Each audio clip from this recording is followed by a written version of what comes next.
ముఖ్యమంత్రి గారు, వేదికను అలంకరించిన పెద్దలు, సభకు నమస్కారం. ఈరోజు ఇంత ఘనంగా, ఇంత సంతోషంగా, ఇంత ఆప్యాయంగా మమ్మల్ని అందరినీ ఆదరించినందుకు ఆంధ్రప్రదేశ్ స్టేట్ గవర్నమెంట్కి, ఇక్కడ వచ్చిన ప్రతి వాళ్ళకి నా హృదయపూర్వక ధన్యవాదాలు. ఇలాగే నాకు 2000 సంవత్సరంలో కర్ణం మల్లేశ్వరి గారు ఒలింపిక్స్లో మెడల్ గెలిచినప్పుడు ఒక సన్మాన సభ జరగటం జరిగింది.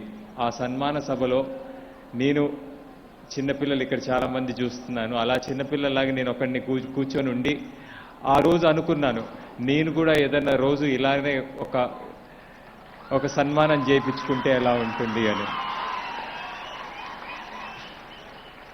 ఆ రోజు ఆ సన్మానానికి ఎందుకు ఇంత చాలా మందికి అనిపించవచ్చు, ఎందుకు ఇంత హడావిడి చేస్తున్నారు అని.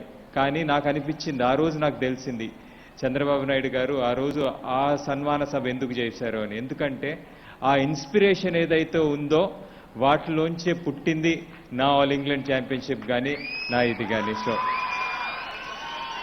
సో దానికి చాలా సంతోషం. అండ్ ఈరోజు మేము ఇంత బాగా పర్ఫామ్ చేసి ఈరోజు సింధు ఒలింపిక్ లెవెల్లో మనకి సిల్వర్ మెడల్ తెచ్చినందుకు చాలా గర్వంగా ఉంది. మన దేశంలో మీరందరూ మాకు ఇలానే సపోర్ట్ చేస్తా, మీ ఆశీర్వాదాలు, మీ ప్రేయర్స్ మాతో ఉండాలని కోరుకుంటూ, మాకు ఇచ్చిన ఈ సపోర్ట్కి, ఈ సన్మానానికి ఎల్లప్పుడూ కృతజ్ఞతగా ఉంటానని తెలుసుకుంటూ ముగిస్తున్నాను. Thank you.